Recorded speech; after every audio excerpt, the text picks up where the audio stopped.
Well, hello and happy Monday, everyone. It is April 6th, 2020, and this is Cord Cutting Today. My name is Philip Palermo, and today I think we're going to talk about a price cut on AT&T TV Now, a possible delay for Amazon's Prime Day, a free preview for fuboTV, and some good news for Simpsons fans, and a lot more. First up, though, if you're new to the channel, feel free to click the like and subscribe buttons to join our awesome YouTube community. And don't forget to check out all of our coverage over at cordcuttersnews.com. And with that, let's get to the news, shall we? First off, like we mentioned, AT&T has cut the price on AT&T TV Now Plus. The plan used to go for $65 a month, but the company has opted to drop that price by $10, bringing it down to $55 per month. That's the good news. The bad news, if you're an HBO fan at least, is that the premium channel will no longer be part of the Plus package's channel lineup. However, you can still include the channel as an add-on for, take a wild guess, $10 per month. In other words, current subscribers that want to keep HBO will end up paying the same price they were prior to the cut.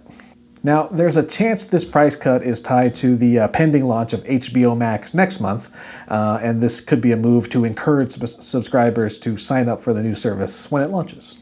And in case you're wondering, the upper-level AT&T TV Now Max package, that stays the same, so you'll still get HBO and Cinemax included in that lineup, and the price remains steady at $80 per month. If you want to learn more, check out Jess's post over at cordcuttersnews.com. And as always, you'll find a link to that post included down below somewhere here in the video description, along with all the other stories we're going to talk about today. Moving on, we've also heard rumors that Amazon could be postponing its annual Prime Day sales event due to the ongoing coronavirus pandemic. Reuters is reporting the move could cost the company millions and possibly force them to sell a surplus of devices at a discount. Now, Prime Day is Amazon's mid-year sales event, and it's usually a big deal for the company. It's also a great time to score some deals on the company's streaming devices, like the Fire TV Stick. In fact, last year, they spread Prime Day across 2 days, in July, and it represented the biggest two-day period for Amazon's own devices ever. And Prime Day as a whole managed to outperform Black Friday and Cyber Monday combined, according to the company. As of the time we're recording this episode, Amazon has not yet released an official statement on whether or not it's officially postponing Prime Day. Of course, the company likely has to weigh a lot of considerations in this decision. There are shipping logistics during the pandemic, employee safety, which is obviously a huge deal, and a lot more. So we'll keep you updated as we hear more. Next up, it's another round of free previews, and we've been discussing free trials and previews pretty frequently over the past few days and weeks, and this time we're going to be talking about fuboTV, which is offering new and current subscribers a free 14-day preview of its fuboTV Extra package. If you haven't been following fuboTV of late, its Extra package is, well, it's extra, and it typically costs $5 per month on top of the standard base package rates. And the package includes a fairly diverse set of channels, including the Cooking Channel, the DIY Network, People TV, CNN International, Fuse, Nicktoons, MTV2, and Destination America, among several others. And you can find the full channel lineup over in Jess's post at cordcuttersnews.com, and always, it's linked down below in the video description. The free preview period started late last week and lasts until April 16th, so if you're interested, now's the time. And if you're already a fuboTV subscriber and you have the extra package, what do you think? Do you find yourself tuning into these additional channels as much as you thought? Let us know in the comments below. Meanwhile, AMC has announced a new We're With You campaign, and the idea here is to offer up some of the network's more popular content for free for a limited time. And we're talking about content like the first half of Season 10 of The Walking Dead. That's available until May 1st on AMC.com and AMC TVE. This offer also includes other channels within the AMC network, including BBC America, which will offer a curated collection of nature documentaries on its site, and the BBC America app during April. These include content like Life Story First Steps and Seasonal Wonderlands New England. You'll also get access to content from IFC and Sundance TV. Now, Jess has the details in her post over at cordcuttersnews.com, including the various types of shows and content on offer and how you can access them. You'll find that post linked down below in the video description. Moving on, we've got still more free stuff to talk about, and this time it's from HBO.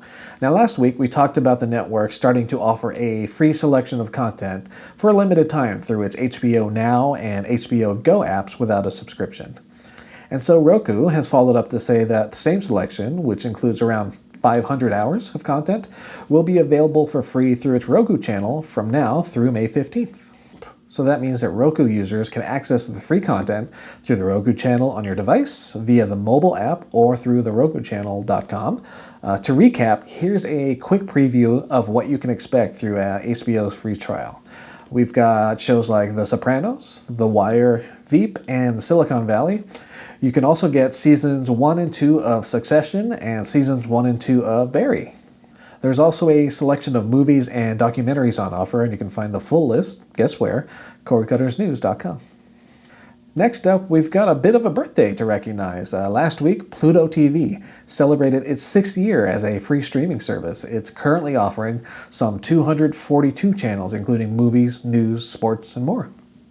And while we're talking about Pluto TV, let's take a look at what's coming to the service this month. Over the last few days, we've been covering all the new movies, shows, and other content coming to various streaming services. And for Pluto TV, they're kicking off the new week with a Twilight marathon on the Spotlight channel.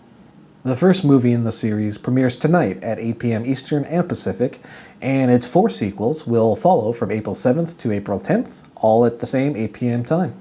This month, you'll also find a selection of kids programming on the Pluto TV Kids channel, plus marathons from some popular TV shows like Married with Children on April 12th and Walker, Texas Ranger on April 13th. As always, we've got the details in our full post over at CordCuttersNews.com, and that link, yes, is linked down below in the video description. And finally today, we've got some good news for Simpsons fans. So if you've been enjoying the long-running show via Disney Plus, you may have noticed that the aspect ratio on older shows or older episodes has been adjusted to fit modern TVs. The problem is shifting from the 4:3 aspect ratio to 16:9 actually crops out some of the frame, and in a number of cases, viewers miss out on some key details and some visual jokes. And there have been plenty of threads online from fans who have noticed several examples of this happening, and last year Disney said it would work to make the 4:3 aspect ratio an option. Well, the good news here is that Disney has followed up to say that their work should be done by the end of May. Now, this affects episodes from the first 19 seasons of the show and the first few episodes from season 20 before they made the jump to airing in 16:9 in high definition. And actually, fun fact, the chalkboard gag in that first high-def episode features Bart writing, "HDTV is worth every cent." So Simpsons fans shouldn't have too much longer to wait before they can enjoy their first 400 or so episodes in the format they were meant to be seen. In the meantime, any fans out there spot some jokes and gags that have been affected by the cropping? Let us know down below. Now, before we go, let's check out some of the comments viewers left us last week, shall we? On Friday's Cord Cutting Today, Ben commented to say that ATSC 3.0 has so much potential. As someone who is 50 to 70 miles from network transmitters, I'm excited the FCC is considering repeater technology that will cover a much larger area. Plus, OTA with internet could bring some premium and on-demand content. And yeah, ATSC 3.0 is going to be very exciting. It's the next wave of OTA in this country, and it's going to bring like 4K and HDR and other technology. Last week we talked about a pay TV service that's coming to OTA in the summer in a small market, Boise, Idaho, and it's going to be interesting to see if pay TV over the air, if that really catches on. If it does, maybe we'll see other companies try to maybe undercut cable with the OTA. As for the repeater stations you mentioned, yeah, that's another story we're tracking as ATSC 3.0 evolves this year. The FCC is considering a rule change that could allow broadcasters to place their transmission sites a little closer to the boundaries of their coverage area, and one of the concerns there is what happens to that signal as it spills over into the neighboring broadcasting area. What happens to, like, say, low powered stations if they have a bigger competitor next door. So that's another issue that we're going to be tracking as the year progresses, and we look forward to bringing you the latest as we hear it. Also on Friday, Tono Sama, and I sincerely hope I'm pronouncing that correctly, they commented to add, great to see you loosening up. Yeah, I appreciate you noticing that. That's something I've been working on, and I continue to try to improve moving forward. And they also said, now back away from the camera. You're a talking head invading my personal space. Prove that you have a torso.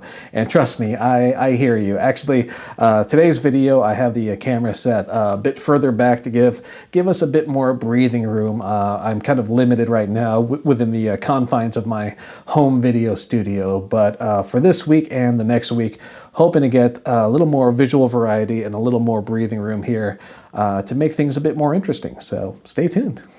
And that about wraps up the first cord cutting today for this week. As always, thank you for tuning in. If you're a fan, please do consider clicking like and subscribe down below here somewhere. Maybe even clicking that bell icon to be notified when something new pops up on our channel.